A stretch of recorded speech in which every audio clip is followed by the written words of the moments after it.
สวัสดีครับผมวันนี้ผมจะมารีวิวหมาไม่ใช่ดิแล้วผม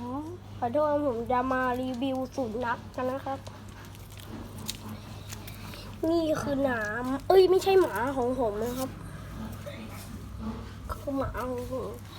คือมันตลกมากนะเวลามันนอนผมจะบอกอะไรให้คือมันชอบหนีไปหลังบ้านนะครับแล้วมันก็ไปกินมะม่วงแอบสอยมะม่วงที่บ้านที่หลังบ้านผมนะเนี่ยไอตัวนี้เป็นตัวแสบนะถ้าถึงเราเลือกได้เลย20 ใจอะผมจะพา20แล้วพูดผิดตลอดเลยว่าเดี๋ยวผมจะพาไปรีวิวแมวของผมทั้ง2 ตัว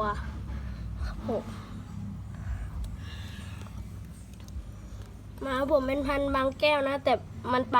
บางแก้วปลอมนะครับ มันไม่ใช่บางแก้วจริง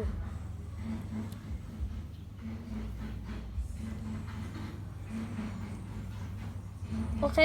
ย่าผมเรียกแล้วอย่าผมไปกินข้าวก่อนสำหรับคลิปนี้ก็ไม่มีอะไรบ้างครับผมอย่างถ้าถึง20 ใจผมจะไปรีวิวแมวให้ดูนะขอบคุณครับ